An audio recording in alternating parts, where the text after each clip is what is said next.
မင်္ဂလာပါခင်ဗျာကျွန်တော်ကဒီနေ့သင်ခန်းစာလေးမှာဆိုရင် Microsoft Excel မှာစာမျက်နှာနံပါတ်ကိုမြန်မာလိုတက်တဲ့နည်းလမ်းလေးကိုကျွန်တော်ဒီသင်ခန်းစာလေးမှာမျှဝေပေးသွားမှာဖြစ်ပါတယ်။ဒါကြောင့်ကျွန်တော်တို့ Microsoft Excel software လေးဖွင့်လိုက်မယ်ပေါ့နော်။အဲ့တော့ Excel software လေးဖွင့်လာပြီဆိုရင်တော့ကိုယ့်ရဲ့လုပ်ငန်းနဲ့ပတ်သက်တဲ့စာရင်း file လေးတွေကိုကျွန်တော်တို့ဖွင့်ပေးရပါမယ်။အခုဒီမှာတော့ကျွန်တော်က Excel bonus ဆိုပြီးတော့လုပ်ထားတဲ့ Excel file လေးတစ်ခုကိုကျွန်တော်အလွယ်တကူပဲဖွင့်လိုက်ပါတယ်။အခုဒီမှာဆိုရင်ကျွန်တော်တို့ဒီ Excel ထဲမှာစာရင်းတွေလောက်ထားတဲ့ file လေးတွေရှိမယ်ပေါ့နော်ဒါလေးတွေကတော့ဒါကိုယ့်ရဲ့လုပ်ငန်းနဲ့ပတ်သက်တဲ့စာရင်း file လေးတွေဖြစ်ပါလိမ့်မယ်အဲ့တော့ကိုယ့်လုပ်ငန်းနဲ့ပတ်သက်တဲ့စာရင်း file လေးတွေကိုအပြင်မှာလက်တွေ့ print ထုတ်တဲ့အချိန်မှာစာမျက်နှာနံပါတ်လေးတွေတက်ပြီးတော့ထုတ်ချင်တဲ့အခါမျိုးမှာဆိုရင် Excel ထဲမှာကျွန်တော်တို့စာမျက်နှာနံပါတ်တွေတက်လို့ရပါတယ်တကယ်လို့ကိုကစာမျက်နှာနံပါတ်တက်တဲ့အခါမှာသူကတော့ကျွန်တော်တို့ auto အနေနဲ့အင်္ဂလိပ်နံပါတ်လေးတွေတက်ပေးတယ်ပေါ့နော်အဲ့တော့ကိုကအပြင်မှာလက်တွေ့ print ထုတ်တဲ့အချိန်မှာစာမျက်နှာနံပါတ်ကိုအင်္ဂလိပ်လိုအပ်ခရာနဲ့မတက်ချင်ဘူးကျွန်တော်တို့မြန်မာလိုကိန်းကနန်းနဲ့တက်ချင်တယ်ဆိုရင်လည်းကျွန်တော်တို့တက်လို့ရတယ်ဆိုတဲ့နီလန်လေးတွေကိုကျွန်တော်မျှဝေပေးမှာဖြစ်ပါတယ်အဲ့တော့အရင်ဆုံးဒီမှာကျွန်တော်တို့ Excel ထဲမှာ Excel file လေးတစ်ခုဖွင့်ထားတယ်ဒီရဲ့ Excel file လေးကိုကျွန်တော်တို့စာမျက်နှာနံပါတ်တက်ချင်တာဖြစ်တဲ့အတွက်ကိုက Microsoft Excel 2016 version 3တယ်ဆိုရင်တော့ insert တက်ထဲမှာheader folder ဆိုတဲ့နေရာလေးကလေးကနေပြီးတော့ဝင်ပေးရမယ်ပေါ့နော်အခုဒီမှာတော့ကျွန်တော်အခုလက်ရှိပြပေးတဲ့ Microsoft Office version လေးဟာ Microsoft Office 2021 version နဲ့ပြပေးတာဖြစ်တဲ့အတွက် insert တက်ထဲမှာကျွန်တော်တို့ header and folder ဆိုတာလေးမတွေ့ရတော့အဲ့တော့ကျွန်တော်တို့ဘယ်ထဲကိုဝင်ပေးရမလဲဆိုရင် page layout ထဲကနေပြီးတော့မှကျွန်တော်တို့ဝင်ပေးရပါမယ်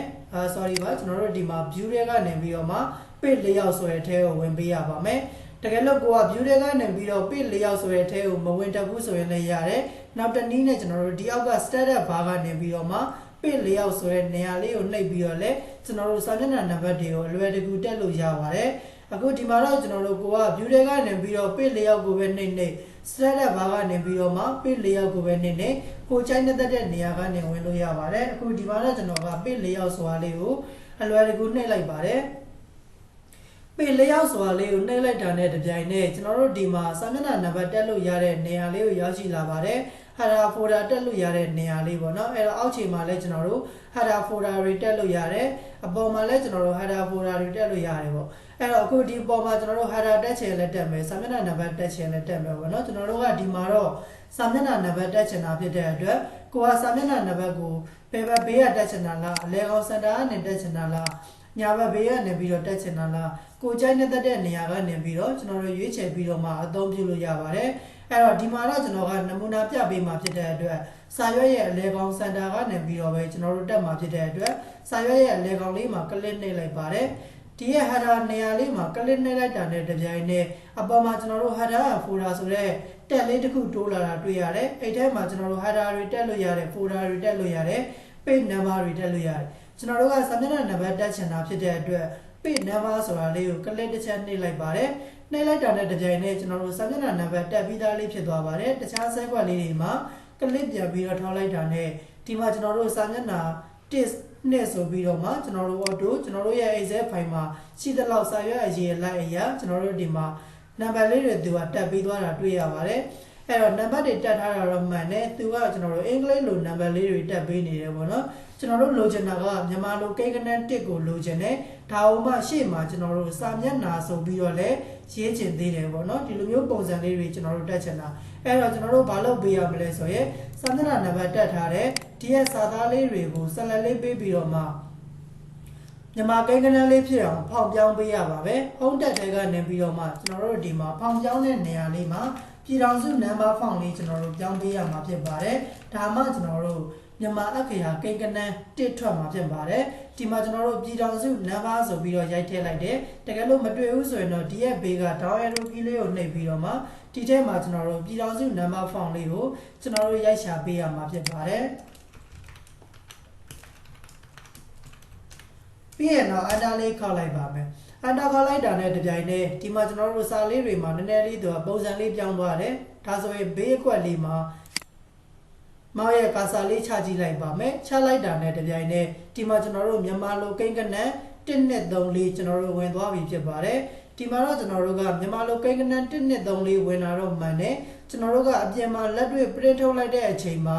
စာမျက်နှာ1စာမျက်နှာ2ဆိုပြီးတော့ပါချင်တာဖြစ်တဲ့အတွက်ကျွန်တော်တို့ရှေ့ဆုံးလေးမှာကိုပါချင်တဲ့စာသားလေးတွေကိုရိုက်ထည့်ပေးလို့ရပါတယ်အဲ့တော့ကျွန်တော်တို့ကစာမျက်နှာ1ဆိုပြီးတော့လိုချင်တာဖြစ်တဲ့အတွက်စာမျက်နှာဆိုပြီးတော့ရှေ့မှာရိုက်ထည့်လိုက်ပါတယ်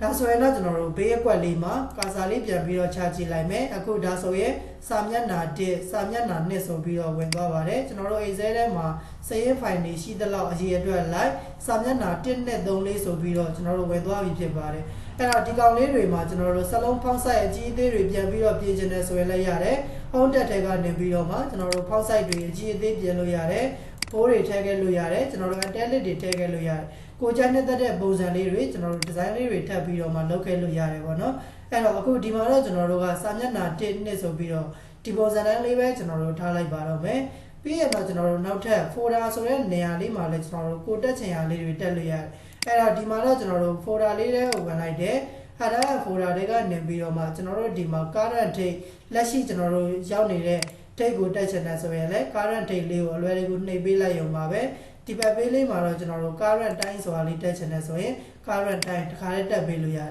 အဲ့တော့ဒါဆိုရင်ဒီနေ့ရက်စွဲလေးနဲ့ဒီနေ့အချိန်လေးနဲ့ပေါ့နော်တစ်ခါလေးကျွန်တော်တို့ Excel file လေးမှာကို print ထုတ်တဲ့အချိန်မှာလက်ရှိရက်စွဲလက်ရှိအချိန်လေးကိုလည်းထည့်သွင်းပြီးတော့မှကျွန်တော်တို့ print ထုတ်လို့ရပါတယ်အခုဒါဆိုရင်ကျွန်တော်တို့ကစာမျက်နှာနံပါတ်လေးတော့တက်ပြီးသွားပြီပေါ့နော် print ထုတ်တဲ့အချိန်မှာကျွန်တော်တို့ဘယ်လိုမျိုးလေးပေါ်လဲတစ်ချက်သိချင်လို့ဆိုရင် file ထဲကနေပြီးတော့ print ကိုနှိပ်ပြီးတော့မှကျွန်တော်တို့လွယ်တကူကြည့်လိုက်လို့ရပါတယ်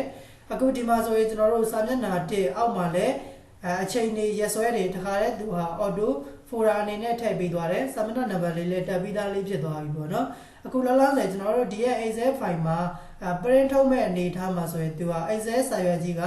လဲကောင်စင်တာတက်တက်မကြဘဲနဲ့ဒီဘက်ပိုင်းမှာကျဲနေတယ်ဒီဘက်မှာတော့ကျဉ်လေးဖြစ်နေတယ်ပေါ့နော်အဲ့တော့ဒါကိုကျွန်တော်တို့အ